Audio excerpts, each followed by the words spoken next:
It's not happening, and it's a good thing that it is. That is the left's motto to gaslight us. CNN's Caitlin Collins assured us heading into New Hampshire, which ended in another historic victory for President Trump, I believe making him the first president to win the state 3 times during a primary. But she assured us that Democrats could not vote in the GOP primary for Nikki Haley. And yet that is exactly what happened. But what Caitlin Collins is doing, and those like her, is purposeful obfuscation. She knows what we mean by Democrats voting in the GOP primary. We mean undeclared voters allowed to cast a ballot in the primary after choosing either Democrat or Republican. So what you could have is a bunch of undeclared voters who typically vote Democrat and might even see themselves as being such, but have not formally switched their party affiliation, therefore being allowed to cast a vote in the GOP primary. In fact, CNN's own exit polls show as much. 64% of those who voted for Nikki Haley were undeclared voters, whereas only 24% were actually registered Republicans. Now look at how President Trump got the support of 74% of registered Republicans.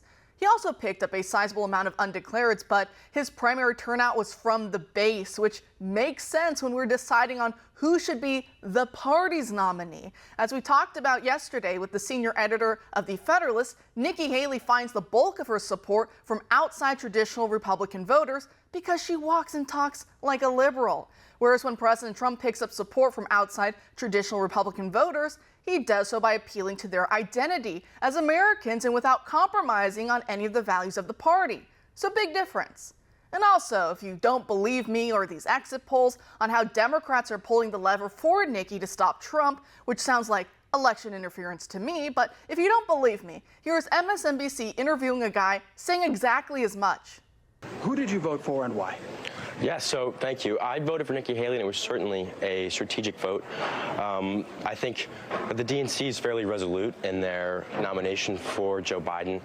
And while I wouldn't vote for her in a general election, particularly on our differences with climate change solution, a women's right to bodily autonomy, or incarceration rates, I think a vote for Nikki Haley helps diminish Trump's influence in the RNC and their nomination, but is also a vote towards democracy. And Christian is emblematic of so many conversations that I've had here throughout the day. Rachel? Alex, Christian, thank you very much. Appreciate it. It's good to have that perspective. The MSNBC reporter on the ground in New Hampshire literally even said that he's been hearing that a lot at the primary, so it's not just that one guy. You could tell by the look on Maddow's face as she thanked them for their point of view with that little smile and halting speech toward the end that she was calculating how quick Republicans would notice how it completely dismantles all their assurances to us that Nikki Haley has grassroots support and that she's totally not a Democrat plan at this point. Because again, Caitlin Collins promised us that Democrats couldn't vote to skew the results. And now that little live segment exposed it all. Joining us now to discuss is Luke Ball, the CEO of Mason Borough Strategies. Luke, thanks for being here tonight. Thank you. So what do you make of that MSNBC clip that we just watched? A guy openly saying he supports Biden. If it even came down to Nikki Haley v. Biden in the general, which it won't, but even if it did, he said he would still go for Biden, and yet here he is in a GOP primary, pulling the lever for Nikki Haley just to diminish President Trump, and even MSNBC is saying they heard a lot of others just like him. What do you make of that?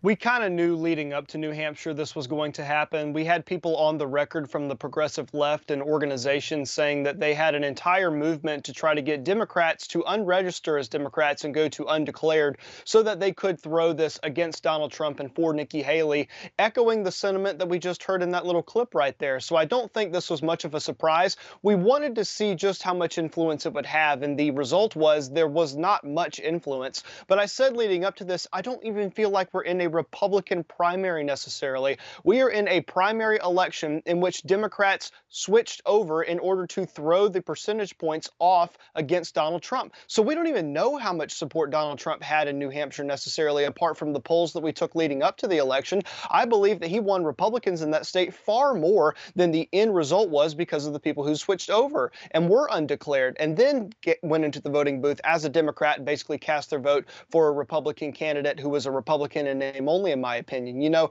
Nikki Haley's support is coming from people who are bankrolling her campaign to go against Donald Trump